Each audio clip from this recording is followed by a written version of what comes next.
warahmatullahi wabarakatuh. Saya Windu Wulan dan Siti Nur Elijah dari kelompok 11 akan membahas materi mengenai manajemen berbasis sekolah SMA yang pertama, yang meliputi pengertian MBS, manfaat MBS, asumsi dasar MBS, dan implementasi MBS. Pengertian MBS atau manajemen berbasis sekolah. Manajemen berbasis sekolah dapat diartikan sebagai suatu proses kerja komunitas sekolah dengan cara menerapkan kaidah-kaidah otonomi, akuntabilitas, dan partisipasi untuk mencapai tujuan pendidikan dan pembelajaran secara bermutu. Nah, menurut Judith Kaplan, manajemen berbasis sekolah adalah merujuk pada suatu bentuk administrasi pendidikan, di mana sekolah menjadi unit kecil utama dalam pengambilan keputusan. Nah, hal ini berbeda dengan bentuk tradisional administrasi pendidikan, yakni pemerintah pusat sangat menonjol dalam pengambilan keputusan. Selain itu, MBS merupakan konsep yang menggambarkan perubahan formal struktur penyelenggaraan sekolah sebagai suatu bentuk desentralisasi yang mengidentifikasi sekolah itu sendiri sebagai unit utama peningkatan serta bertumpu pada redistribusi kewenangan pembuatan keputusan sebagai sarana penting yang dengannya peningkatan dapat didorong dan dipotong. Selanjutnya yaitu manfaat MBS.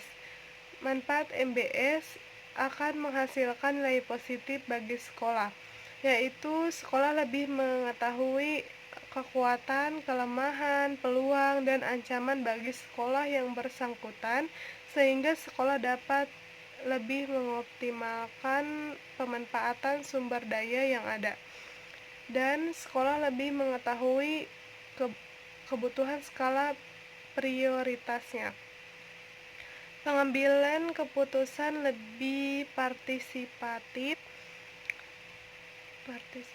terutama dalam hal menetapkan sasaran peningkatan mutu, menyusun rencana peningkatan mutu, melaksanakan rencana peningkatan mutu, serta melakukan evaluasi pelaksanaan peningkatan mutu.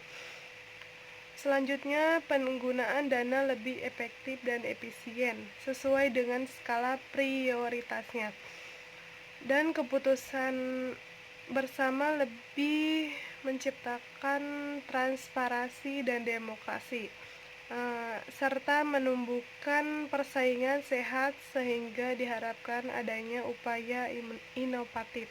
Nah, dengan memperjelas indikator dan pencapaian mutu pada pencapaian tujuan, akan memandu sekolah memformulasikan strategi, mengimplementasikan strategi, dan mengukur pencapaian kinerja. Terima kasih. Selanjutnya akan dibahas oleh Siti Nur Elijah. Assalamualaikum warahmatullahi wabarakatuh. Saya Siti Nur Elijah. Di sini saya akan melanjutkan pemaparan materi dari teman saya yaitu Windu Wulan. Windu Wulan sebelumnya telah memaparkan materi mengenai definisi manajemen berbasis sekolah dan manfaat manajemen berbasis sekolah. Nah, yang akan saya jelaskan di sini yaitu mengenai tujuan manajemen berbasis sekolah dan fungsi manajemen dalam kegiatan sekolah. Menurut Subakir dan Sapari tahun 2001, tujuan utama penerapan manajemen berbasis sekolah adalah untuk meningkatkan efisiensi pengelolaan dan meningkatkan relevansi pendidikan di sekolah dengan adanya wewenang yang lebih besar dan lebih luas bagi sekolah.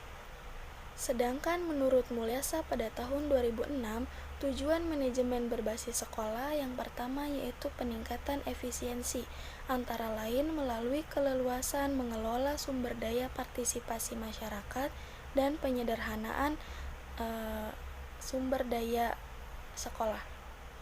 Yang kedua yaitu peningkatan mutu, antara lain melalui partisipasi orang tua terhadap sekolah, fleksibilitas pengelolaan sekolah dan kelas, serta peningkatan profesionalisme guru dan kepala sekolah. Yang terakhir yaitu peningkatan pemerataan, antara lain diperoleh melalui partisipasi masyarakat yang memungkinkan pemerintah untuk berkonsentrasi pada kelompok tertentu. Selanjutnya yaitu fungsi manajemen dalam kegiatan sekolah. Yang pertama ada perencanaan. Dalam perencanaan terdapat penerimaan siswa baru, pengakuan hasil belajar awal, serta persiapan pembelajaran. Dan yang kedua ada pelaksanaan pembelajaran. Dalam pelaksanaan pembelajaran, hal yang perlu diperhatikan yaitu pendekatan pembelajaran, metode pembelajaran, tahapan pembelajaran, serta pola pelaksanaan pembelajaran. Yang ketiga, evaluasi hasil belajar. Untuk menentukan sejauh mana peserta didik mencapai tujuan pembelajaran, perlu dilakukannya evaluasi dengan menggunakan berbagai instrumen dan teknik pembelajaran. Yang terakhir yaitu evaluasi program. Evaluasi program merupakan proses pengukuran dan penilaian semua program yang berkenaan dengan eksternal, input, proses, output, serta hasil yang diperoleh peserta didik. Nah, jadi pelaksanaan konsep manajemen sekolah yang baik dan benar diyakini akan meningkatkan penyelenggaraan proses belajar dan mengajar sekaligus prestasi seluruh warga sekolah. Nah, sekian presentasi dari kelompok kami, kelompok 11. Kurang dan lebihnya mohon maaf. Wassalamualaikum warahmatullahi wabarakatuh.